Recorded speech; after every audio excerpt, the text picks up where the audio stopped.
마가복음 16장 1절부터 보시겠습니다. 마가복음 16장 1절. 안식일이 지남에 막달라 마리아와 야고보의 어머니 마리아와 또 살로메가 가서 예수께 바르기 위하여 향품을 사다 두었다가 안식 후 첫날 매우 일찍이 해 돋을 때에 그 무덤으로 가며 서로 말하되 누가 우리를 위하여 무덤 문에서 돌을 굴려 주리요 하더니 눈을 들어본즉 벌써 돌이 굴려져 있는데 그 돌이 심히 크더라. 무덤에 들어가서 흰 옷을 입은 한 청년이 우편에 앉은 것을 보고 놀라매 청년이 이르되 놀라지 말라. 너희가 십자가에서 못 박히신 나사렛 예수를 찾는구나. 그가 살아나셨고 여기 계시지 아니하니라. 보라, 그를 두었던 곳이니라. 가서 그의 제자들과 베드로에게 이르기를 예수께서 너희보다 먼저 갈릴리로 가시나니 전에 너희에게 말씀하신 대로 너희가 거기서 배우리라 하라 하는지라. 여자들이 몹시 놀라 떨며 나와 무덤에서 도망하고 무서워하여 아무에게 아무 말도 하지 못하더라. 우리는 아담이 우리 에덴에서 쫓겨난 이후로 특별한 안식일을 지나는 그런 그 모습을 우리가 목도로 합니다. 이 안식일은 그동안의 그 안식일과 다르게 예수님이 친히 무덤에서 안식을 하셨던 그런 그 시간입니다. 숨조차 쉬지 아니하시고 안식하셨던 주님의 그 안식이야말로 사망 권세를 이기고 일어날 수 있는 놀라운 안식일의 사건이었어요. 그 안식일 때문에 우리가 그리스도 안에서 심령의 평강을 누리고 신앙생활도 해갈 수 있는 겁니다. 그러나 그때는 안식일이 어떤 변화가 있었는지 아무도 그거에 대해서 예견치를 못했어요.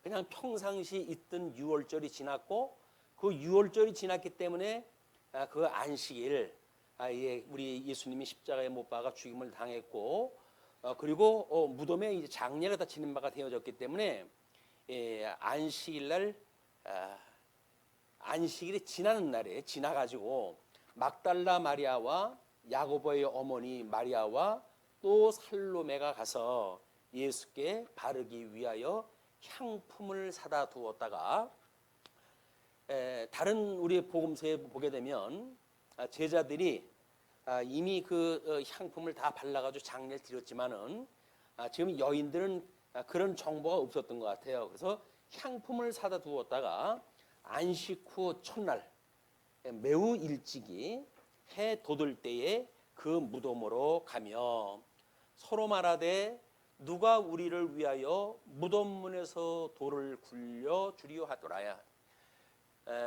여자들은 지금 여자들끼리 가고 있으니까 무덤이 돌이 큰 돌로 그 어구를 막아 놓잖아요.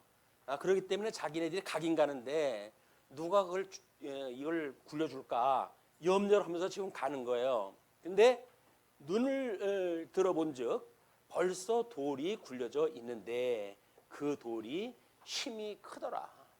자연적으로 일어날 수 없는 사건이 지금 일어난 거예요. 여자들이 봤을 적에는 누가 그거를 인위적으로 돈을 돌려가지고 지금 예수님을 만나야 될 텐데 이제 그 무덤에 이미 문에서 돌이 굴러져 가지고 문이 열려져 있는 상태입니다. 그러니까 여인들이 심히 이제 놀랐어요. 그래가지고 무덤에 들어가서 흰 옷을 입은 한 청년이 우편에 앉은 것을 보고 놀랍니다. 왜냐하면 그 무덤에는 예수님 무덤인데 흰 옷을 입은 한 청년이 우편에 앉아 있는 거예요. 그러니까 또 놀랐어요. 그래가지고는 이 놀라는 모습을 보고 청년이 이르되 놀라지 말라. 너희가 십자가에 못 박히신 나사렛 예수를 찾는구나. 많은 얘기죠. 그렇게 이제 이야기를 해요. 그러면서 그가 살아나셨고 여기 계시지 아니하니라. 보라 그를 두었던 곳이니라. 해서 예수님이 일어난 그런 흔적을 다 보여주는 그런 그 모습이 지금 소개가 되어지는 거예요. 여인들은 지금 계속 상식, 자기네들이 가지고 있었던 상식에 미치지 않은 일들이에요, 이게. 그래가지고 예수님을 찾는데 예수님은 이미 살아나셨고, 그리고 이미 우리 제자들한테 이야기했던 것처럼 갈릴리로 가셨다는 겁니다. 자, 이런 그 일련의 사태가 지금 이 여인들 3명한테는 충격적인 사건이고, 여인들은 또 이것을 예수님을 이제 그 건사를 하려고 왔으니까 이 장면을 못 들어오는데, 제자들은 이른 아침이기 때문에 모르겠어요. 지금 잠자고 있는지 어떡한지. 아주 정말 어떻게 보게 되면 여자들한테 밉상인 것 같아요. 여자들의 밉상이 돼가지고 전혀 도움이 안 되는 것 같아. 그래가지고는 이제 제자들도 없는데 여자들만 가가지고 돌 굴릴 거 염려하고 이러고 갔는데 지금 이제 천사를 만난 거거든요. 그랬더니 가서 그의 제자들과 베드로에게 이르기를 예수께서 너희보다 먼저 갈릴리로 가시나니 전에 너희에게 말씀하신 대로 너희가 거기서 배우리라 하라 하는지라. 예수님이 평소에 말씀을 하셨어요. 이제 그 우리 목자를 치면 양떼가 다 흩어지고 그리고 나는 이제 죽었다가 사흘 만에 부활을 할 터인데 그러면 내가 너희들보다 먼저 갈릴리에 가 있을 것이다 라고 예언을 했다 했는데 그대로 이야기한 거를 일러주라는 거예요. 이는 제자들이 아마 예수님이 평소에 했던 말씀을 뭐 베드로라도 닭이 울기 전에 그 2번 울기 전에 3번 부정했던 그런 사건을 보고 그냥 그 협의적인 내용만 우리가 생각하는 것이 아니라 예수님이 말씀하신 대로 이게 모든 것들이 이게 되네.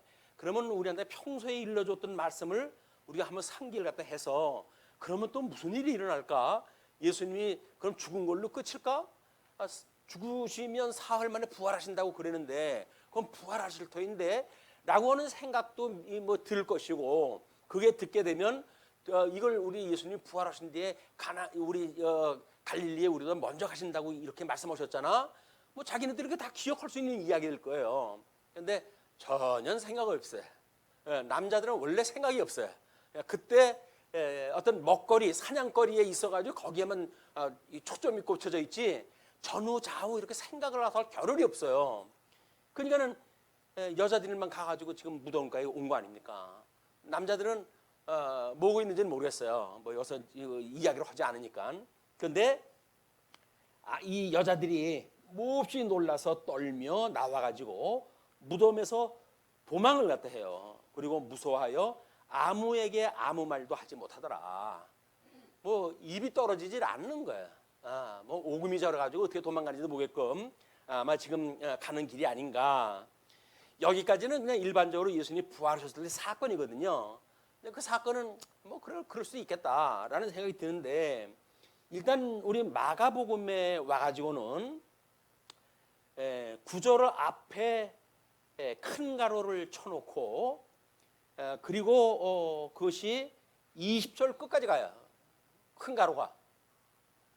근데 그 큰 가로가 되어져 있으니까 그 의미가 우리가 이제 무엇인지를 봐야 될 거 아니겠어요? 그래서 지난 시간에 마가복음의 특성을 이야기를 하면서 이것이 마가복음의 특성상 그렇게 해석이 돼야 된다고 그랬더니 우리 뭐 김 집사님이 그 4개의 그 특성을 갖다 다 좀 소개를 갖다 해줬으면 좋겠다고.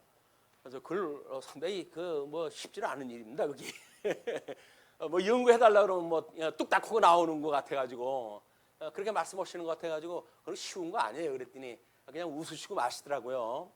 그래서 준비하다가 보니까는 큰 가로를 이 9절서부터 20절까지를 전체를 큰 가로로 해놨는데 그걸 우리 주어를 보시고 그 내용을 한번 확인하다 해봐야 될 것 같아요. 맨 밑에에 우리가 사각 박스로 해가지고 길게 그 소개를 해놨습니다. 거기에 권위를 인정받는 대다수의 고대 사본들은 8절에서 마가복음서가 끝이 난다.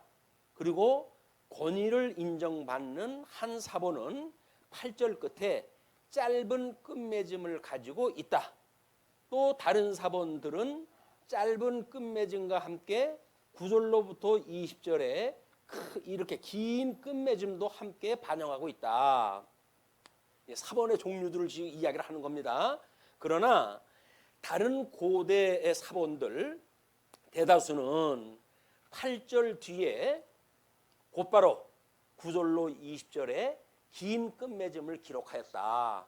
지금 우리가 보고 있는 성경의 이야기에 이제 그 사본의 이야기예요. 그래서 마가복음서의 이 긴 끝맺음, 이 긴 끝맺음 대신에 마가복음서의 짧은 끝맺음을 가진 그 사본들도 있고 그런데 우리는 성경이 하나님의 감동으로 된 것으로 무오하다고 다들 믿고 있어요. 하나님의 말씀은 1.1핵이라도 틀릴 수가 없다. 이렇게 믿고 있는 사람들이거든요. 그런데 이제 이런 사본을 만나게 되면 난감해지는 거예요.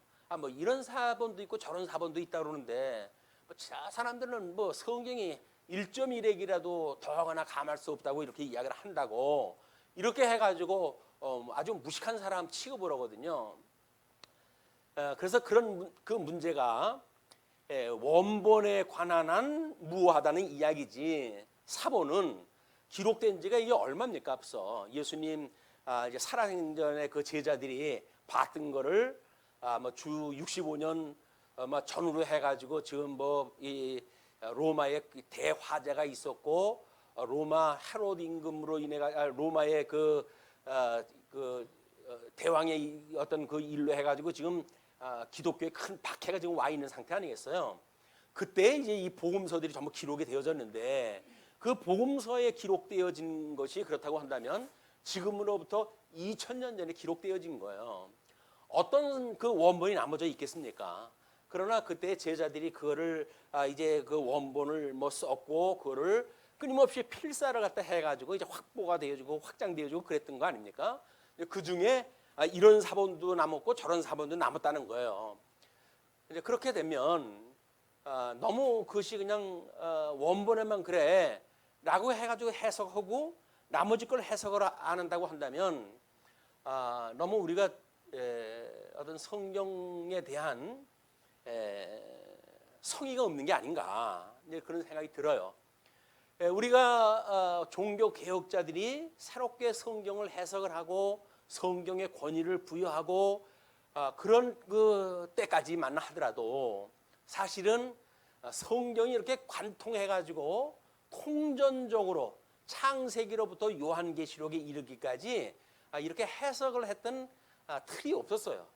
그렇기 때문에 성경 신학적인 해석으로만이 이거를 우리가 해석을 할 수가 있다. 이제 그런 그 이야기입니다. 그걸 봤을 때 이제 주보에는 복음서의 주제와 특징이라고 해가지고 주보에 기록을 갖다 해드렸고, 그리고 이제 이걸 사복음서에 대한 거를 그래서 마태복음서는 우리가 예수 그리스도의 직임에 대한 이야기라고 그랬어요.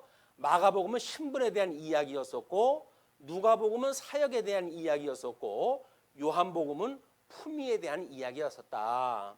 그런데 우리 통전적으로 우리 통시적인 관점에서 봤을 적에는 예수님의 출생과 고난과 그다음에 십자가에 못 박아 죽으심을 당하심과 부활하심과 이걸로만 기록이 되어져 있잖아요. 그래서 사람들이 공간 복음이라고 이해를 한 거예요. 왜? 그냥 예수님이 출생해가지고 십자가에 죽으셨다 부활하시는 사건을 그냥 쭉 시간별로 나열을 다 해놨으니까 물론 뭐 그 시간 순서는 좀 왔다 갔다 하지만 대체적으로 방식이 그냥 역사의 진행을 지금 소개를 갖다 했단 말이에요. 근데 그렇게만 하려고 한다면 우리 뭐 이 성경 그 해석학자들이 보는 것처럼 공간복음이라고 해가지고 하나로만 통일을 시켜가지고 그리고 뭐 역사적 고증에 의해 가지고 시간 배열은 순서대로 설명을 하면 더 쉬울 거 아니겠어요? 근데 왜 주님께서는 우리한테 4권의 복음서를 주셨을까? 이거를 하나님께서 기록한 성경이고 성령의 감동에 의해서 기록되어졌다고 하는 것이 전제가 됐을 때 우리는 그것에 대해서 의심을 가져야 되는 거예요. 주님께서 왜 그렇게 하셨지? 그걸 밝혀낸 것이 사실은 성경 신학입니다. 그래서 통시적인 관점으로 해가지고는 역사적 맥락을 소개했지만 공시적인 입장에서 예수님이 이 땅에 오셔서 같은 출생을 했던 사건이에요.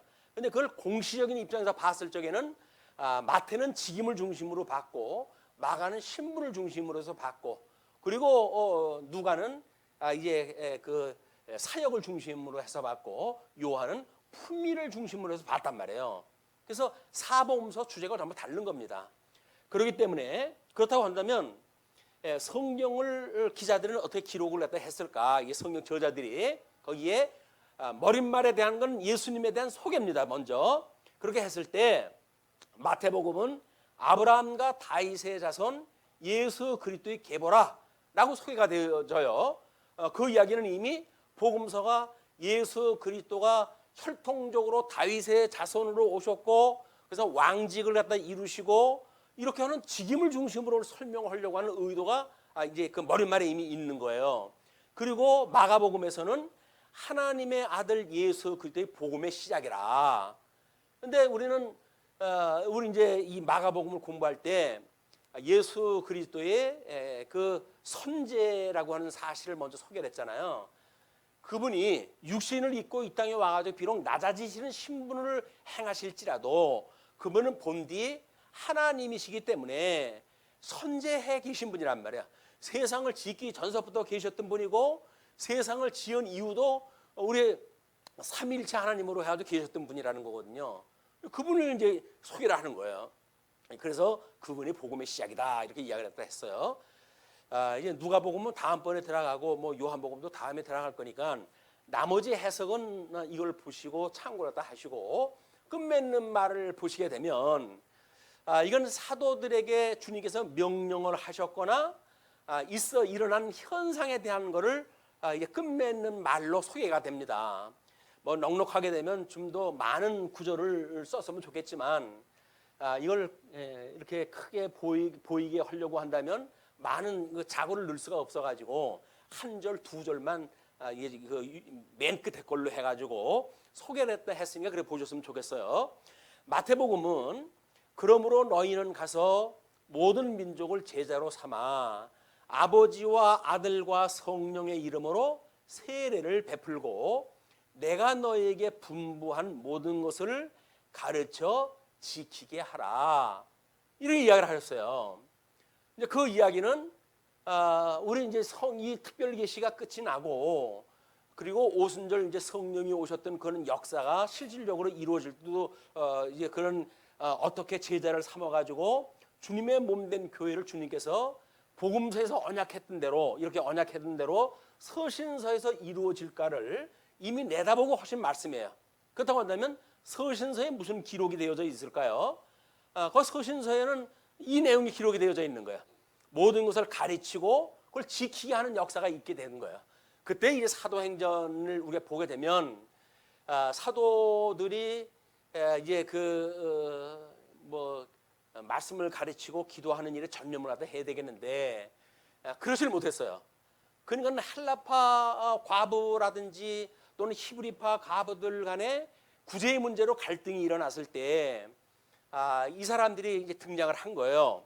사도들이 제자들에게 야, 이 사도가 이렇게 구제하는 일에 우리가 참여하는 일은 옳지가 못하다. 그러므로 이제 우리는 기도하는 일과 성경 연구하는 일에 전무할 테니 너희들 7명의 집사를 뽑아가지고 성도를 공개하는 일은 너희들이 해라. 이렇게 이야기가 된 거예요. 그렇게 해가지고 이 직임이라고 하는 것이 사도 시대 때에는 사도들이 삼직을 다 가지고 있는 직임이에요. 그러나 이미 사도행전에 가게 되면 그 직임을 나눠주는 역사가 이제 시작이 되어지거든요. 그렇게 봤을 때 그것을 가르쳐 지키게 하라고 했던 것이 누구겠어요? 주님의 몸된 교회에 새 직원을 가지고 그걸 하셨겠죠. 그건 요한복음에서 예수님이 이제 부활하신 후에 제자들이 이제 그 고기를 잡는데 거기를 가셔가지고 베드로한테 그런 말씀을 하셔요. 베드로야, 네가 나를 사랑하니 라고 했더니 베드로가 예, 제가 주님을 사랑하는 줄 주님께서 아시잖아요 라고 이야기했다 했어요. 그랬더니 그럼 내 양을 먹이거라 이렇게 이야기를 했다 했어요. 그러고는 또 묻습니다. 베드로야 너 나 사랑하니? 라고 또 물어봤어요. 그랬더니 주님 제가 주님을 사랑하는 줄 주님께서 아시죠. 그랬더니 그럼 내 양을 쳐라 이렇게 이야기를 했어요.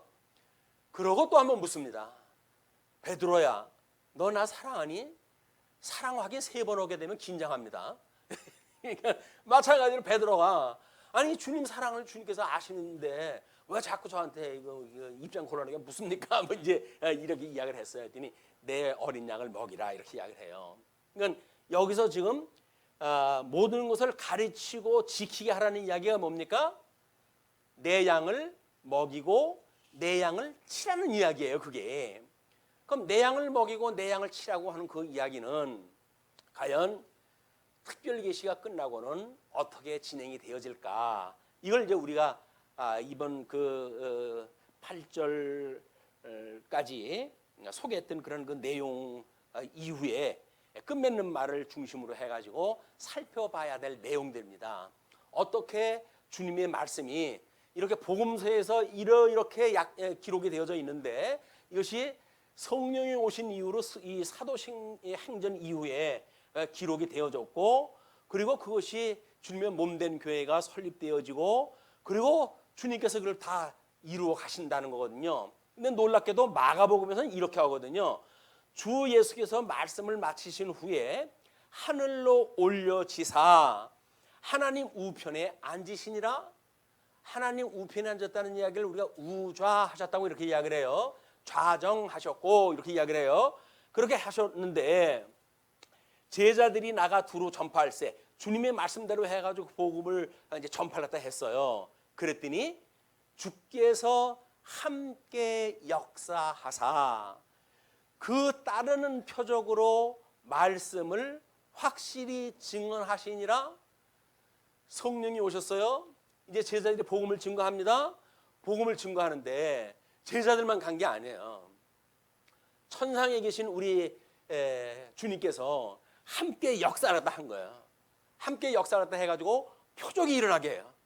그러니까 제자들이 주님의 말씀에 복음을 증거했는데 예수님이 그렇게 표적을 일으켰듯이 제자들도 표적이 일어나니까 이 사람들 이야기가 맞는구나. 주님께서 표적을 갖다 했던 것처럼 이 사람들도 표적을 행하네? 라고 했던 게 뭐예요? 지금 주님께서 표적으로 말씀을 확실히 증언하시는 내용이에요. 안 믿을 수가 없어요.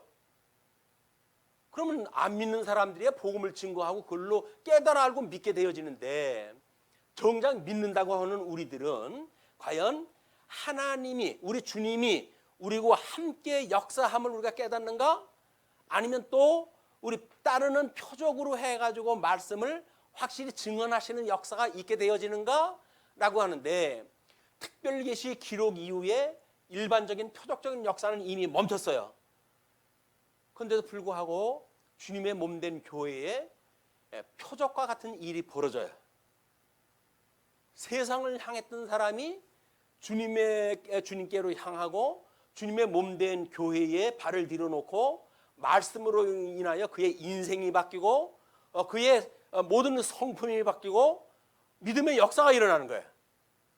이게 표적이에요. 이게 우리는 죽었던 사람이 살아나는 게 표적이라고 이야기를 하는데 이 하나님의 말씀은 우리가 사단의 종노릇을 하고 있을 때는 아무리 읽어도 깨달을 수가 없어요.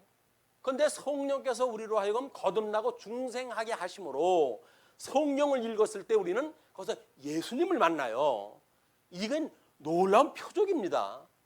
유대인들한테 내가 너희들한테 보여줄 표적은 요나의 표적밖에 없다고 그랬잖아요. 죽었다가 부활하시는 표적이거든요. 근데 우리는 성경을 통해 가지고 사복음서에 끊임없이 예수님이 죽으셨다가 부활했던 사건들을 매일같이 우리가 목도할 수가 있는 거예요. 그럼 그 표적을 보는 거 아니에요.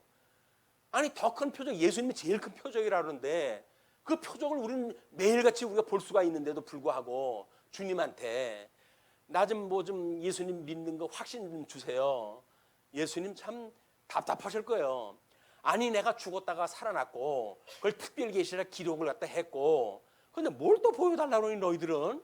나를 본 것이 하나님을 본 것이고 이것이 특별계시를 기록한 성경을 봤으면 나를 본 거지 뭘 보여달라고 그래? 라고 주님은 말씀을 하실 거라고요. 자, 우리는 이제 성경을 통해 가지고 살아있는 하나님의 말씀으로 이해를 했어요. 이 성경은 우리 믿음과 우리 이 신앙과 모든 행위의 법칙이라고 그랬어요. 법칙이라는 건 뭐예요? 사과나무에 매달려 있던 그 사과가 만유인류 법칙에 의해서 떨어지듯이 그건 자연의 법칙이에요. 우리도 하나님의 그 법칙에 의해 가지고 예수님을 믿게 되어지고 예수님을 믿으면서 우리가 성화의 과정을 이루게 되어지고 이런 것들이 이 말씀에 의해 법칙대로 좀 돌아가고 있는 거거든요. 내가 믿어가지고 된다든지 그런 내가 중심이 되는 것이 아니라 주님께서 역사를 하사 그 이야기예요. 주님께서 역사하신다고 하는 걸 우리가 잊어버리게 되면 자꾸 인간이 뭘 갖다 한다고 생각이 드니까 어려운 거거든요. 모든 세상 만사는 하나님께서 해가시는 거예요. 그래서 우리 여호와라고 그러잖아요. 여호와 하나님. 만사를 언약대로 이루시는 분이다. 언약대로 이루시는 분이기 때문에 하나님께서 메시아를 언약하고 하나님께서 그 메시아를 그리스도로 보내주셔가지고 우리가 믿는 거 아니에요. 그러니까 주전 역사와 주후 역사가 메시아 기름 부음 받은 자 예수님의 이야기로 되어져 있단 말이에요. 성경이. 그 특별계시가 끝나고의 우리들의 삶의 역사는 마찬가지예요. 십자가의 도가 중심이 돼가지고 모든 인류의 역사가 지금 운행되어지고 있다. 근데 우리는 그걸 법칙으로 알고 있잖아요. 법칙으로 아는 사람들은 그래서 하나님의 말씀에 순종하고 싶은 마음이 드는 거예요. 내 생각은 중요하지 않아요. 주님의 뜻이 무엇인 걸 우리가 분별해야 되거든요. 이제 그런 역사를 우리가 이렇게 끝맺는 말을 중심으로 했을 때 사복음서 특징적으로 이것이 나뉘어져 있고 다르게 설명이 되어져 있다. 아마 이렇게 보시고 이제 9절부터 이제 한번 설명을 해볼 필요가 있을 것 같아요. 자, 9절을 보시게 되면 11절까지 막달라 마리아에게 나타나시는 사건이 소개가 되잖아요. 자, 예수께서 안식구 첫날 이른 아침에 살아나신 후 전에 7 귀신을 쫓아내어 주신 막달라 마리에게 먼저 보이셨어요. 왜냐하면 마리아가 가서 예수와 함께 하던 사람들이 슬퍼하며 울고 있는 중에 이 일을 알리게 하기 위해서. 막달라 마리아한테 왜 처음에 보여줬을까요? 직접 제자들 울고 있는데 현장에 가시게 되면 한꺼번에 다 일어날 텐데 왜 주님께서는 굳이 막달라 마리아, 그것도 7 귀신을 내쫓아 주셨던 이 생명의 역사, 이 무덤에서 일어나셨던 예수 그리스도, 부활하셨던 그 예수 그리스도께서 7 귀신에게 노임을 받았던 그 여인에게 나타나셨던 것은 부활의 역사와 무관하지 않습니다. 제일 먼저 보여줘서 그 막달라 마리아로 하여금 확신을 갖게 하는 거예요. 사망 권세에 자기가 있었을 적에는 7 귀신에 완전히 장악이 돼가지고 우리 주님을 알아보지도 못하고 이 빛의 역사를 알지도 못했던 처지 아닙니까? 근데 예수님으로 인해 가지고 7 귀신이 쫓겨나고 그리고 예수님을 주로 맞이하고 그리고 새로운 세계를 갖다 경험을 했다 했기 때문에 예수님이 부활하셨던 것을 이 막달라 마리아는 그렇게 이상하게 여기지는 않았던 것 같아요. 그래서 그걸 이제 나타났으니까 마리아가 가가지고 예수와 함께하던 사람들이 슬퍼하며 울고 있는 중에 이 일을 알림해. 그들은 예수께서 살아나셨다는 것과 마리아에게 보이셨다는 것을 듣고도 믿지 아니하니라. 자, 그럼 막달라 마리아하고 제자들은 달라요. 막달라 마리아는 그걸 믿었잖아요. 예수님이 그 말씀을 믿었잖아요. 여기서 울고 있는 사람들은 애처로운 마음은 있고 안타까운 마음은 있지만 그 말을 믿지를 못하는 거예요. 이것이 7 그 귀신에게 자유함을 입었던 여인이 깨닫게 하시는 하나님의 은혜의 섭리가 특별히 보여준 설명입니다. 그런데 그 후에요. 이거는 지금 뭐 사건을 나열 시간별로 소개하는데 의미가 있는 게 아닙니다. 이 제자들이 듣고도 믿지 아니하는 그런 그 상황이 있고 그 후에 그 이야기 12절부터 13절까지 두 제자에게 나타나시는 사건인데 그 후에 그들 중 두 사람이 걸어서 시골로 갈 때에 예수께서 다른 모양으로 그들에게 나타나시니 두 사람이 가서 남은 제자들에게 알리었으되 역시 믿지 아니하니라. 이 제자들은 다른 모습으로 나타났기 때문에 이 사람들은 몰랐어요. 그러니까 예수님이 가시면서 뭔 얘기들 하니? 라고 예수님이 이야기를 했더니 아니 지금 예루살렘에 우리 그 예수 그리스도라고 하는 예수가 십자가에 못 박아 죽여가지고 장사를 지낸 일로 인해 가지고 믿음의 사람들이 한없이 실망을 하고 있는데 당신은 어디 출신인데 이런 것도 모릅니까? 라고 이야기를 해요. 그럴 때 변신했던 그분이 이 성경을 쫙 풀어가지고 이야기했다 해요. 그분이 이제 그렇게 죽었다가 부활해야 될 거를 구약 성경을 아주 쭉 설명을 하니까 이 사람들이 벼랑 가슴이 뜨거워지는 걸 느끼는 거예요. 이 성령이 감동을 받은 거예요. 이제 뜨거운 감동을 가지고 어디로 가십니까? 라고 이야기했더니 없어졌어요. 이분이 복음만 가르쳐 없어진 거야. 이 사람은 이제 분명히 만났잖아요. 자기네도 몰랐던 건데 만난 거예요. 그리고 제자들을 만났어요. 그냥 남은 제자들한테 그걸 알려줬더니 역시 믿지 않는 거예요. 역시 믿지 않아요. 믿는다는 건 뭘까요? 주님께서 믿게 하시지 않으면 못 믿는다는 거예요. 믿음은 선물이라는 거예요. 아니 주님께서 우리가 선물로 줘가지고 믿는 건데 자기 믿음 가지고 다른 사람을 갖다 뭐 재단할 필요는 뭐가 있고 그걸 갖다 자랑할 일도 뭐가 있어요. 감사할 일뿐이지. 어떻게 죽었던 나를 살리셔가지고 주님께서 이런 일을 맡기십니까? 주님 감사합니다 할 일이지. 나는 이렇게 믿음 생활 잘하는데 너는 왜 믿음 생활 못하냐? 라고 종주목을 댈 일이 아니란 말이에요. 왜? 이게 다 믿음의 선물로 받은 거거든요. 자랑할 수가 없어요. 다 선물 공짜로 받았기 때문에. 자, 그리고 이제 14절로부터 18절을 보시게 되면 제자에게 나타나서 분부하십니다. 예수님께서 직접 나타나실 수밖에 없어요. 왜? 아무리 사역자를 보내도 믿질 않으니까.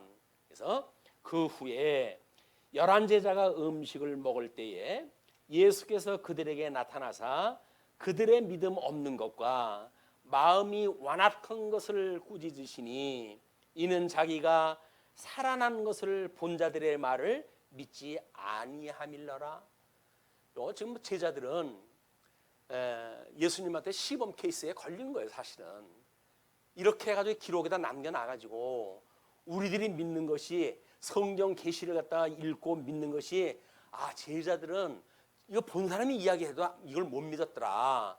그런데 그들이 예수님을 직접 보고 이걸 믿었어.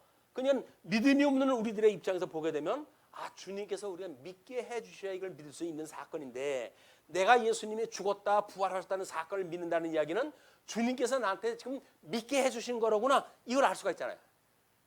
이 표적인 거예요 이게.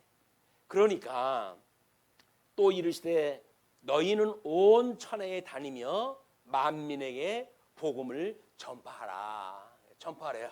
그리고 믿고 세례를 받는 사람은 구원을 얻을 것이요 믿지 않는 사람은 정죄를 받으리라.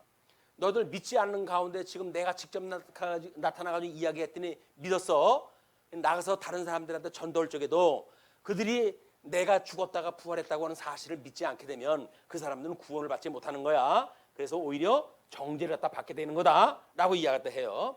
그 대신 믿는 자들에게는 이런 표적이 따르리니 곧 그들이 내 이름으로 귀신을 쫓아내며 새 방언을 말하며 뱀을 집어 올리며 무슨 독을 마실지라도 해를 받지 아니하며 병든 사람에게 손을 얹은즉 나으리라 하시더라. 이건 어디쯤에 증거로 나오면 좋을까요?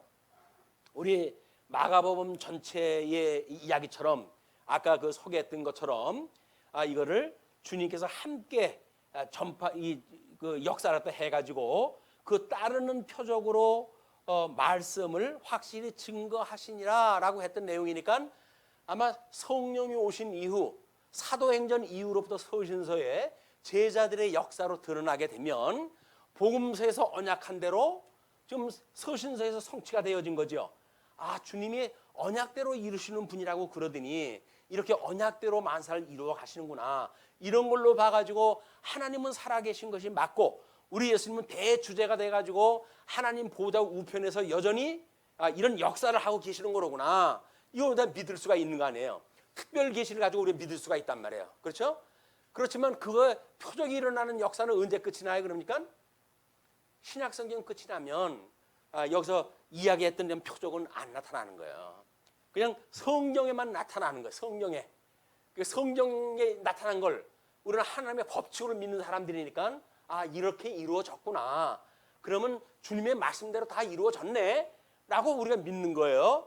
그래서 믿는 사람들은 오직 우리 그렇게 이야기를 하죠. 우리 사도 바울이 로마서에서 복음에는 하나님의 의가 나타나서 믿음으로 믿음에 이르게 하나니 오직 의인은 믿음으로 말미암아 살리라 함과 같다. 이렇게 이야기를 해요. 우리 의인이라고 하는 사람, 칭함을 받는 사람들은 뭐예요? 그냥 믿음으로 사는 거예요. 믿음으로. 무슨 내가 그걸 뭐 알아야 되고 그거를 갖다 행하게 돼가지고 어떤 표적이 일어나야 되고 그래가지고 이게 믿는 것이 아니라 그냥 성경의 계시를 통해 가지고 믿어지는 그 믿음을 가지고 우리는 살아가는 거다. 그래서 우리는 성경 연구가 필요한 거예요. 성경 공부 매일 일용할 양식을 주세요라고 우리가 성경을 공부를 하는 겁니다. 뭐 목사도 될 것이 아닌데 뭐 성경을 이렇게 공부합니까? 그런데 안 그런 거예요. 이건 우리한테 일용할 양식이지 목사한테만 준 게 아니에요. 그리고 양식을 우리가 이 양식임을 우리가 깨닫고 이제 19절로부터 20절로 이제 우리가 한쪽 가로가 바뀌죠. 그래서 부활하심으로 증거했다고 한다면 우리 예수님의 부활 사건이에요. 그 부활 사건은 이 무덤의 문을 열고 예수님이 나온 장면을 지금 그림을 그렸잖아요. 그 예수님의 부활이라고 하는 사건은 구약 성경에서 제단의 이 제사의 3대 요소인 제단을 다시 세우는 역사라고 이렇게 이야기했죠. 예수님은 너희들의 성전을 헐라 내가 사흘 만에 다시 세우겠다 이렇게 이야기를 하셨기 때문에 성전 예수님이 부활하심으로 해가지고 성전이 완성되어진다는 걸 보여주는 이야기예요. 그리고 지금 예수님은 이제 승천을 갖다 하신다고 그러지 않았어요. 그 승천이 옛날 구약 성경에서는 제사장들이 1년에 한 차례 지성소에 들어갔던 그런 그 일이 있었잖아요. 하나님을 뵈러 들어갈 때 1년에 한 차례밖에 못 들어갔어요. 그 제사장이. 근데 그 예수님이 십자가에 돌아가실 때 휘장을 위로부터 아래로 갈라지게 하심으로 해가지고 모든 사람들이 직접 어떻게 하게 됐다? 하나님 앞에 나아가게끔 되었단 말이에요. 그걸 이제 제도적으로는 만인 제사장이라고 그러는 거예요. 우리는 누구에 의해서 가는 것이 아니라 예수님을 믿게 되면 만인 제사장이 되어지는 거예요. 뭐 믿음이 어려가지고 만인 제사장이 아닌 게 아닙니다. 다 우리는 만인 제사장이에요. 근데 만인 제사장인 우리들하고 하나님하고 사이에 누가 중보를 하겠다고 끼면 그게 뭐예요? 그게 사제주의라는 거예요. 사제주의. 중보 역할을 자기가 하겠다 그 이야기 아닙니까? 사람은 중보 역할을 할 수 없어요. 하나님과 우리 인간의 중보 역할을 하실 분은 중보자 되시는 예수 그리스도만 오직 우리의 중보자가 되신다. 그 사이에 누구도 끼어가지고 믿음을 좌지우지할 수가 없단 말이에요. 이런 이제 원리를 우리가 제대로 알고 본문을 갖다 보고 교회 역사를 이제 살펴보실 이유가 있어요. 자 그러면 19절에 승천하여 하나님의 우편에 앉으심을 소개합니다. 19절에 주 예수께서 말씀을 마치신 후에 하늘로 올려지사 하나님 우편에 앉으시니라 라고 되어 있어요. 자 그러면 그 하나님의 앉아 계신 일에 대하여 우리 웨스트민스터 신도 개요의 대요리 문답에서는 뭐라고 설명을 했을까? 그거를 주보에다 제가 소개를 해드렸어요. 주보에 그걸 뒤집어서 앞면을 보시게 되면 거기에 대요리 문답 54번을 소개해드렸습니다. 그리스도는 그의 하나님 우편에 좌정하시면서 어떻게 높아지셨는가? 지금 우리는 마가복음의 끝자락에 와가지고 예수 대 승기의 신분으로 예수가 그리스도라고 하는 사실을 증거하는 사실이다 라고 하는 내용을 확인해 가고 있잖아요.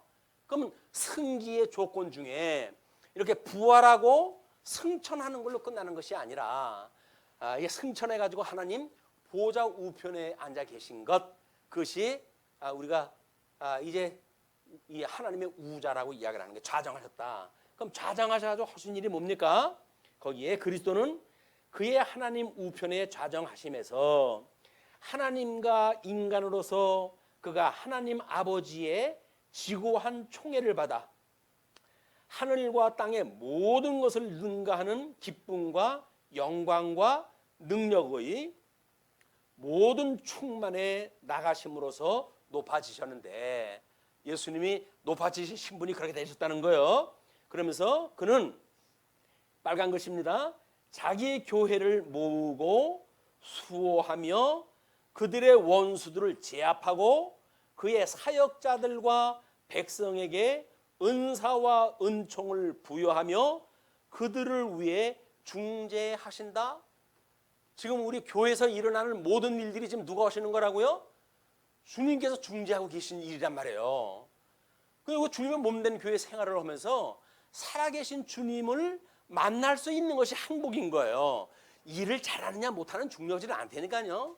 그냥 일을 하면서 주님이 나하고 함께 계셔, 이걸 깨닫게 되어지는 것이 우리가 임마누엘 주님과 이 신앙생활 하는 거거든요. 그분을 믿고 이런 걸 우리가 깨닫는 일이 우리 믿음의 선배들은 이런 일찍이 가르쳐 줬어요. 마치 우리가 신앙생활을 잘해야 뭐 구원을 받고 어떻게 해야 주님이 몸된 교회를 지켜주고 이렇게 하는데 그게 아니다. 자, 그러면 이제 우리 예수님은 마태복음에서 세 직임을 가지고 계신 분이라고 그랬잖아요. 그것이 선지직인가 왕직인가 제사직임을 가지시고 이 사역을 하신다고 그랬어요. 그렇죠? 그리고 신부는 아까 우리 마가복음의 이야기처럼 낮아지시는 신분과 높아지시는 신분으로 주님의 몸된 교회를 우리가 섬긴다고 그렇게 이야기를 했어요. 예수님이 그리스도라고 하는 걸 증거했고, 그러면 주님께서 도대체 성령이 오시게 되면 너희들이 권능을 받는다고 이야기를 했는데 어떤 권능을 받을까?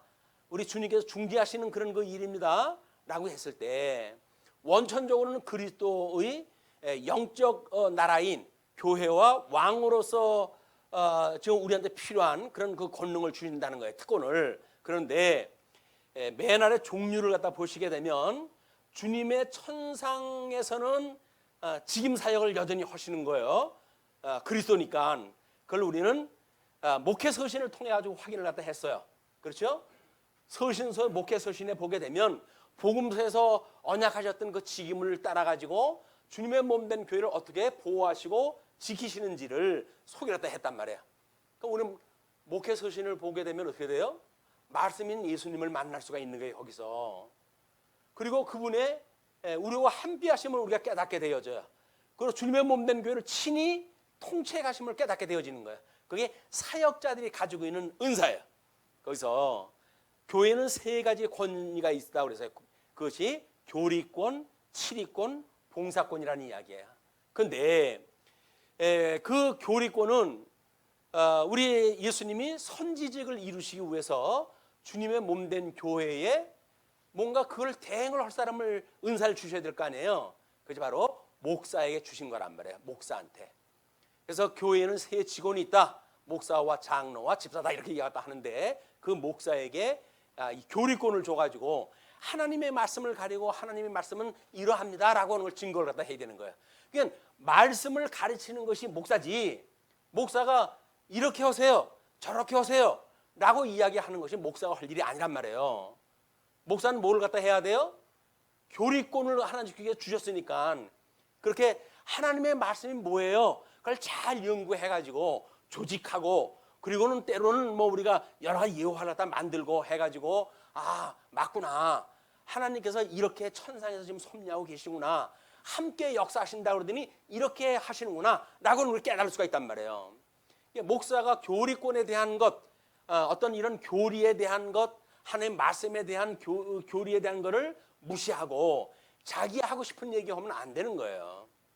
다음에 치리권은 예수님의 왕직에 대한 거예요. 그를 내 양을 치라라고 했을 때에 지금 치라고 하는 걸 치리권이라고 얘기해요. 치리권. 치리라고 하는 건 어떻게 해야 돼요? 다스릴 치자에다가 이론 이자예요. 그럼 7이라고 하는 건 뭐 하는 거예요? 무조건 막대기로 때리는 게 7일까요? 그것이 아니라 교리를 잘 가르쳐야 돼. 그렇게 해가지고 성도들이 살아갈 때에 이렇게 목회자가 강대상에서 말씀을 가르친 거는 일주일에 뭐 몇 번은 안 되잖아요. 그럼 성도님들이 잘 모를 수가 있어요. 그런데 지금은 온통 세상에 우상들이 들끓고 잘못되어져 있는 교계가 이렇게 되어져 있고 이단들이 번창되어져 있고 그런데 말씀을 잘못 들을 수가 있는 거예요. 그를 치리권을 가지고 있는 장로님들이 부지런히 살펴요. 부지런히. 그래가지고 혹시나 잘못되어져 있는 음식을 먹지는 않는지 하나님의 말씀이 잘못되어져 있는 양식을 먹지 않는지를 끊임없이 살피는 거예요. 그렇게 해가지고 요즘 저 성경 공부해요. 그러면 무슨 성경 공부 하시나? 라고 했을 때 뭐 우리하고 똑같아요. 이렇게 칠판 걸어놓고요. 뭐 이렇게 가지고 뭐 쓰고 가르쳐주고 그래요. 언약과 성취 이야기하고 그래요. 그래? 근데 그게 누구예요? 신천지예요. 신천지라고는 이단이 이 어마어마한 성경신학을 가르치는 우리들하고 모양새를 똑같이 내가지고 가르치고 있으니까 그걸 모르는 성도들은 우리 교회가 똑같이 가르치는데 언약과 성취 이야기를 하는데 칠판에다 판서하는데 라고 하는 걸 가지고 미혹을 당할 수가 있거든요. 그때에 장로님들이 그런 걸 이제 가르쳐줘야 되는 거야. 그들이 가르치는 것이 뭐가 잘못이 있고 그렇기 때문에 여러분들은 그 말씀을 우리 말씀 운동 서울교회에서 선포되어지는 말씀의 원리가 아니면 매우 조심해야 된다라고 하는 걸 경계해 주는 것이 장로님들이 하시는 치리에 대한 이야기예요. 그리고 또 하나는 봉사권이에요. 그건 예수님의 제사직에 대한 거거든요. 근데 뭐 교리, 치리라고 하는 거는 왠지 뭔가 이렇게 이론대로 뭘 하는 것 같고 그러니까 좀 폼나 보이잖아요. 그런데 봉사라고 하니까 어떤 생각이 들어요? 뭐야? 그럼 나만 짱구야? 이런 생각이 들어요. 왜? 아니 어떤 사람은 완장처럼 뭐 목사니 장로니 해가지고 리자가 붙은 걸 가지고 있잖아요. 하나님의 말씀의 그 이치를 가지고 뭐 가르치고 설명하고 그러잖아요. 그러니까는 그럼 난 뭐야? 라는 걸 가지고 시험에 들릴 수가 있는데 어마어마한 이 봉사에 대한 걸 몰라서 그래요. 왜냐하면 우리 이 교리권을 가지고 있든지 치리권을 가지고 있는 사람들이 하는 거를 통틀어 가지고 봉사라고 그러는 거거든요. 거기에서 가르치는 일과 치리하는 일을 제외해 놓은 모든 일을 집사들이 하는 거예요. 집사 하는 일이 더 많아요. 그러니까 봉사라고 해가지고 우리는 봉사고 뭐 누구는 교리권 가지고 누구는 치리권 가지고 뭐 그러는 거야? 라고 해도 이상하게 생각하면 안 된다니까요. 그거를 이름하여 봉사라고 이야기를 하는 거예요. 목사가 말씀 가르치는 게 봉사예요. 장로가 다른 사람을 살피는 걸 봉사라고 이야기를 해요.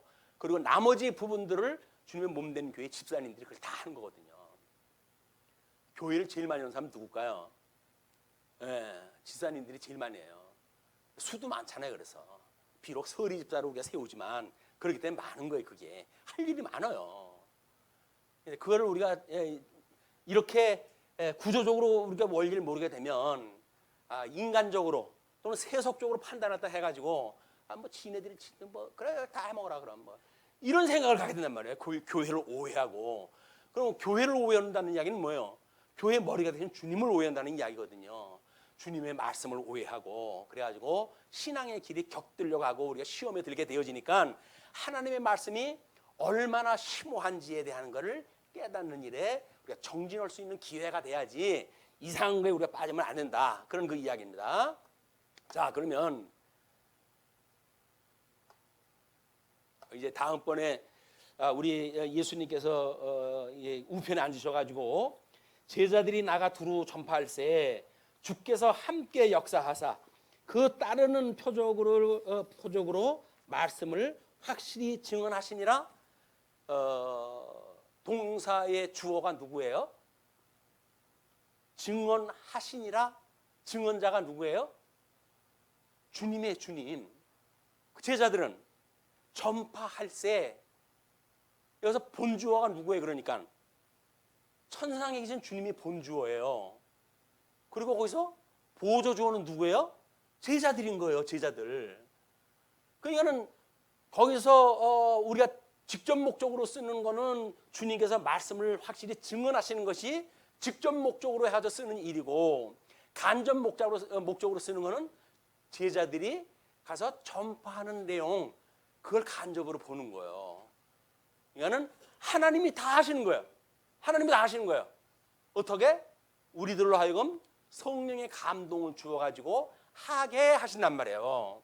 그러면 하게 하시는 하나님의 본동사가 중요한 거예요? 아니면 한다라고 하는 간접동사인 우리가 중요한 거예요? 하나님이 중요하죠. 우리는 그럼 아무것도 아니에요?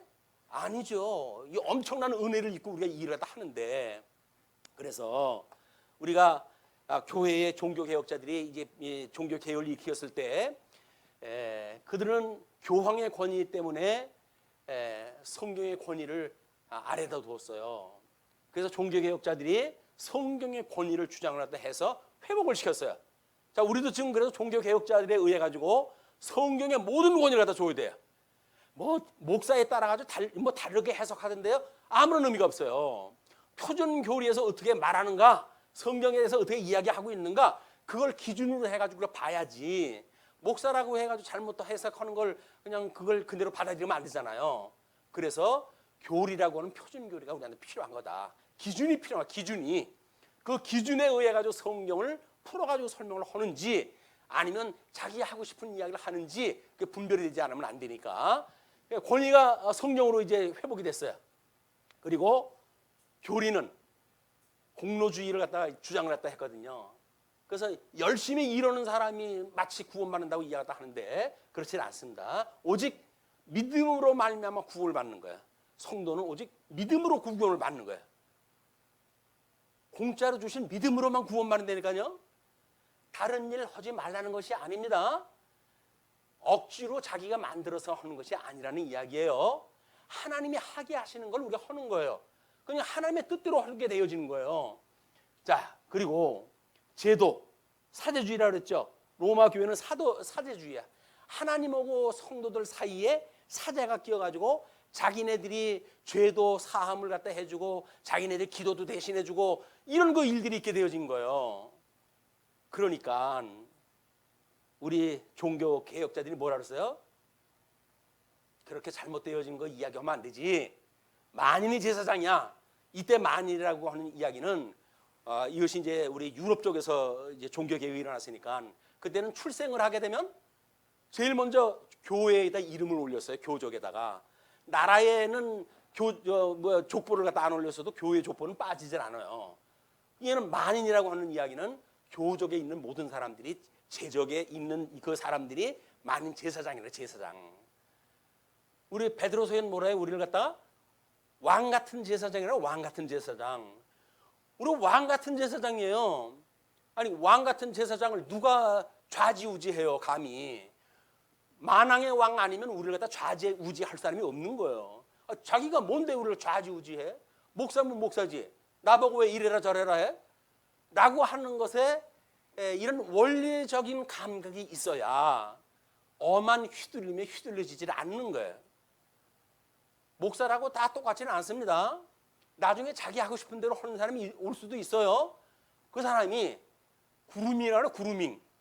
조금씩 차차 길들여가기 시작을 하게 되면 어떻게 바뀌는지도 모르고 바뀌어져요. 그리고 뭐 성경 가지고 이야기를 하니까 맞네 라고 하면 잘못된 것도 모르고 우리가 따라갈 수밖에 없단 말이에요. 그래서 이덕성 목사가 뭐라고 주장을 했다 하더라도 목사님 성경은 그렇지가 않잖아요 라고 말씀을 하실 수가 있어야 되는 거예요. 그게 이 제사장, 왕 같은 제사장으로서의 자존심이에요. 자존심. 여러분 자존심이 지켜야 된다니까요. 여러분 자존심은 여러분들이 지켜야 돼요. 누가 지켜줍니까 그거를. 왕 같은 제사장인데. 그런데 다른 사람이 흔들고 그러면 그 흔들리는 대로 그냥 따라가고, 그 무슨 왕이 그래 줏대 없이. 왕 같은 제사장이라는 게 필요하다. 왜? 모든 제도는 제사장들이 그걸 꾸려나기 때문에 그러는 거거든요. 자, 그러면 우리 신분에 의해 가지고 지금 높아진 신분에 의해 가지고 우리 예수님이 이걸 하신다 그랬어요. 예수님이 함께 역사한 거예요. 자, 그러면 말씀운동 서원교회 조직에 대한 거를 이제 설명을 하고 마칠까 합니다. 자, 먼저 번에는 이거를 행적으로 우리가 이 헌법에 대한 거를 우리 정관에 대한 걸 보면서 이야기를 했더니 이렇게 감이 잘 안 오시는 것 같아. 그러니까 뭐 이렇게 기둥을 세 군데를 이렇게 세워놨으니까 잘 안 오신 것 같아가지고 코로나19 사태 이후에 일반 모든 사회 조직도 피자 조직이 된다고 그렇게 이야기를 해요. 피자 조직이라는 이야기는 중간 지도자가 필요 없다 그 이야기예요. 요즘은 피라미드 조직이 돼가지고 뭐 계장 올라가고 대리 올라가고 과장 올라가고 차장 올라가고 부장 올라가고 그래가지고 뭐 하나 결제를 맡으려고 그러면은 어느 세월에 올라가는지 몰라. 다른 데는 이미 그 제품이 나오는데 여기서 결제를 하고 있어. 안 되는 거예요. 그게 이제 이런 시대는 어울리지 않는 거예요. 우리는 그걸 일찍이 알고 성경적인 방법에 따라 가지고 전부 독립을 했잖아요. 우리 목양회, 치양회, 그다음에 봉사 우리 집사회 분리를 갖다 했어요. 빨간색, 초록색, 파란색이 무슨 뜻일까요? 우리 예수 그리스도 증인이에요. 그래서 우리는 어떤 사람들이에요? 빛된 사람들이에요. 그럼 구분할 때 뭘로 구분했으면 좋을까요? 예, 요게 빛의 세 가지 원소예요. 빛의 세 가지 나눌 적에는 빨간색, 초록색, 파란색이에요. 빛이 가장 많은 이 빛을 갖다 나타낼 수 있는 이 색깔이래 이게. 그러면 하나님의 영광이 얼마나 아름답게 영롱하게 이게 빛이 나겠어요. 단순히 단일화되어져 있는 빨강색, 파란색, 뭐 노란색 이런 걸로만 보이는 게 아니라 총천연색으로 해가지고 영광이 하나님의 영광이 드러날 거란 말이에요. 어떻게? 목양회, 집사회, 치양회를 통해 가지고. 근데 왜 목양회 옆에다 집사회를 놓고 치양회를 맨 아래다 넣었어요? 그런 염려가 있죠 또? 자 그러면 요 회색 화살표가 어디로 돌아가고 있어요? 시계 방향으로 돌아가고 있어요. 시계 방향으로. 그러니까 목양회에서 한다는 이야기는 하나님의 말씀을 가지고 하니까 입법적 기능이 있어요. 하나님의 말씀이 무엇인지에 대한 원리, 그 법적 근거가 뭡니까? 라고 하는 입법적 기능이 있는 거예요. 그러면 입법부에서 이제 우리가 법을 만들면 그걸 어디에서 일을 해요? 행정부에서 하는 거예요. 그게. 그것을 우리는 행법이라고 그렇게 이야기를 해요. 행법. 그건 어디에서 하게 돼요? 그러니까 집사에서 그걸 이야기를 하는 거예요. 그러니까 목사가 강론을 통해 가지고 하나님의 뜻이 이러합니다라고 하는 걸 이야기를 하게 되면 아 하나님의 뜻이 그렇구나라고 깨달음이 오는 대로 봉사 활동을 하는 거예요. 그래서 집사회를 우리가 조직을 했으니까 부서를 나누고 뭐 이렇게 나눠 가지고 그러면 이 일은 이렇게 할까요? 저렇게 할까요? 가지고 의논을 갖다 해 가지고 한단 말이에요. 그래서 교회는 모든 게 회의로 추진이 돼요. 회의가 없이 오면 안 돼요. 그러면 독주를 갖다 한다니까 목사가 자기 혼자 이러세요 저러세요 하는 거예요. 그걸 안 하려면 어떻게 돼요? 집사람들 수시로 뭐 회의를 갖다 해야 되는 거예요. 이건 이런데 이건 어떻게 하면 좋을까요? 라고 해야지 회의가 진행이 돼야 집사에서 독자적인 독립성을 가지고 그 일을 할 수가 있단 말이에요. 자, 그 일이 되면 그런데 그 일이 객관성이 있는지 없는지는 누군가 봐야 될 거 아니겠어요? 우리 행정부에서 일한 거를 갖다가 어디에서 감시를 갖다 해요? 뭐 감시하는 것이 사법부에서 한번 감시해요. 사법부. 우리 치안사역이 사법부 역할, 사법부 역할. 법대로 지금 일이 진행되고 있는지 성경을 가르친 대로 지금 일을 했고 성경을 가르친 대로 지금 이런 결과가 나는지 성경 가르치지 않은 대로 일이 나왔다고 하면 잘못된 거 아니에요. 그러니까 장로들이 얼마나 부지런히 해야 되는지 몰라요. 왜? 집사들이 하는 일 전부 살펴봐야 돼. 우리 성도들의 삶에 살아가는 걸 전부 신방을 통해 다 확인하다 해봐야 돼. 제대로 신앙생활 하는지, 봉사는 제대로 하고 있는지, 하나님 말씀대로 어떻게 기도 생활을 하는지, 그걸 전부 치양해서 해야 되는 거예요. 사법부란 말이에요. 그 사법부. 자, 왜 그러면 치양에 그렇게 나온지 알죠? 그래서 우리는 목양에서는 목양사역을 위해서 교회학교를 뒀어요. 성경을 가르치고 양육을 시켜야 되니까. 그리고 집사회에서는 봉사를 위해 가지고 부서를 나눠놓고 속회를 거둬둬요. 속회. 속회가 뭐예요? 몰라요? 전도회 청년회 회비를 내고 봉사하는 그 단체가 전부 속하는 거예요. 그게 집사회처럼 봉사하는 영역이란 말이에요. 봉사하는 영역. 아니, 내 돈 내고 내가 하는데 왜 그거를 간섭을 합니까? 하면 안 돼요. 아무리 내 돈을 내고 하는 봉사라고 할지라도 우리 성경의 원리에 맞지 않으면 우리 취향에서 그거는 성경이 그렇지는 않습니다라고 해가지고 견제가 들어가요. 견제. 그래서 이런 독립성은 유기성이라고 하는 그것이 이루어지는데, 유기성은 어떤 걸로 이루어진다고요? 말씀 운동으로 되어지는 거예요. 그래서 우리 말씀 운동 서원교라고 그랬어요. 예, 오른쪽 이 설명이 뭐예요? 말씀 운동 로고스 에네르게이아는 그 이야기예요. 신행의 법칙인, 신앙과 행위의 법칙인 말씀의 요게 운동력을 의미한다.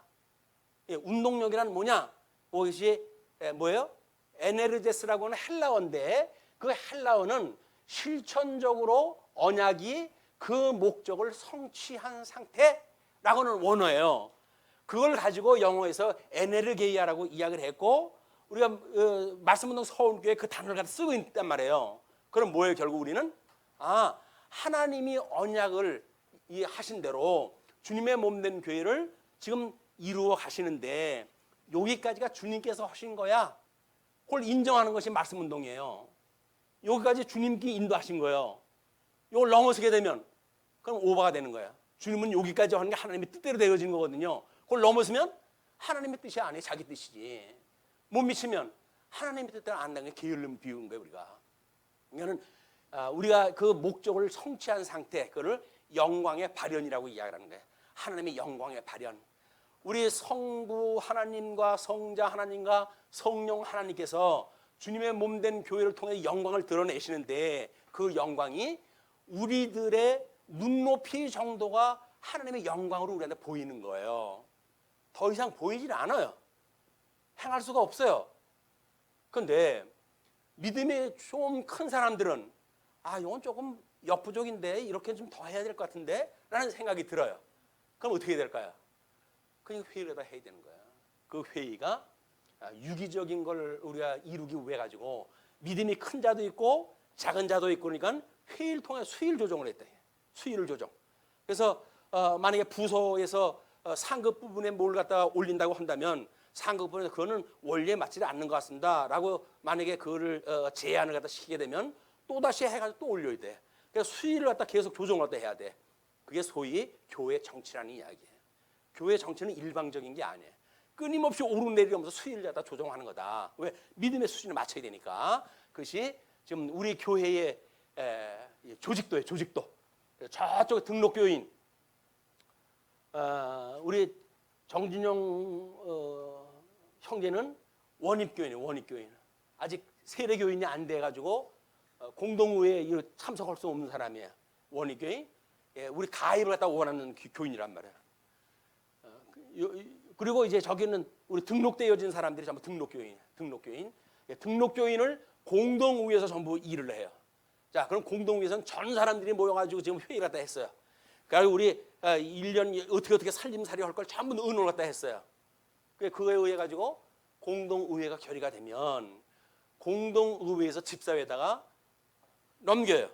당신들은 이렇게 결의한 거대로 집행을 해주세요. 그 이야기예요. 이게는 공동의회에서 결의되지 않은 거를 집사회에서 마음대로 하는 건 안 되는 거예요. 우리 집사회에서 내 마음대로 하는데, 내가 집사회장인데 독립성이 우리 부여된 거 아닙니까? 내 마음대로 해야 되는데 그렇게 되는 거 안 되는 거예요. 왜? 우리 공동회에서 내줄 때는 이미 어디에 기록이 다 돼 있어요? 의사 자료에 다 기록돼 있어요. 조사해 보면 다 나와. 여기서 나오지 않는 일을 갖다 했다고 그러면 그거는 횡령 또는 직무유기 또는 이런 기타 걸로 해가지고 고소가 될 일이에요. 그게. 그래서 교회 일이라는 것이 아주 조직적으로 우리들이 잘 되어져 있어가지고 왼쪽에 뭐라고 써져 있어요? 모든 것을 품위 있게 하고 질서 있게 하라. 주님께서. 이게 우리 교회 조직이 운영되는 원칙이에요. 품격을 우리가 가져요. 품격. 왕 같은 제사장으로서 품격을 가지고 주님의 몸된 교회 조직을 운영을 한단 말이에요. 왜? 우리 주님께서 사도행전 1장 8절에 성령이 오시게 되면 권능을 우리가 받는다 그랬잖아요. 땅끝까지 증인이 된다 그랬잖아요. 그리고 이 사건이 다 끝나게 되면 요한계시록 19장 6절에 19장에 이제 그 할렐루야 찬송하는 것이 세 가지가 나오는데 그중 하나가 뭐냐면 또 내가 들으니 허다한 무리의 음성과도 같고 많은 물소리와도 같고 큰 우레소리와 같은 소리로 이르되 할렐루야 주 우리 하나님 곧 전능하신 이가 통치하시도다. 하나님의 언약이 이렇게 이루어 가신다라고 그러니까 찬양을 돌리는 일이지 우리가 하는 일이 아니란 말이에요. 우리가 끊임없이 기도를 하다 해야 되니까 주님 앞에 기도하는 일이에요 우리가. 그럼 주님께서 주님의 뜻에 부합하게 되면 그 일을 이루어 주시겠죠. 그렇지 않다고 한다면 우리들이 앞서가는 거는 속도 위반이에요. 속도 위반. 그래서 그거를 우리가 잘 조절하는 것, 이것이 주님의 몸된 교회의 질서를 지키는 일인 거예요. 무슨 이제 이시적으로 다 하셨죠. 다시 교육할 시간이 없을지도 몰라요. 잘 교육하신 대로 주님의 몸된 교회가 따로 그냥 조직을 만들어가지고 그냥 하는 것이 아니구나. 성경의 원리대로 이것이 됐고 성경의 원리대로 이 역사가 일어나는 것을 행정으로 그대로 드러나게 하시는 거로구나. 우리는 그걸 알 수가 있잖아요. 그걸 통해 가지고 우리는 하나님이 내가 하는 빗자루 하나 들고 청소하는 일까지도 하나님의 영광이 거기 드러나고 우리의 감사와 찬양이 거기에 있고 그렇기 때문에 주님의 몸된 교회가 너무 값진 거예요. 빗자루 드는 것이 천한 일 같습니까? 그 뭐 다른 거 뭐 이렇게 목사처럼 앉아가지고 뭐 연건답시고 다른 사람 청소하는데 의자도 안 비켜주고 뭐 컴퓨터나 하고 앉았고 그런다고 해가 잘나는 거 아니에요. 주님의 몸된 교회는 주님께서 우리한테 감동을 주시는 일은 어떠한 일일지라도 감동이에요. 감동이에요. 감동에 의해서 최선의 우리 주님 왕 같은 제사장의 품격을 지키시길 빌면서 말씀 주시겠습니다. 기도하시죠. 주 예수 그리스도의 은혜와 하나님의 사랑과 성령의 교통하심이 너희 무리와 함께 있을지어다. 아멘.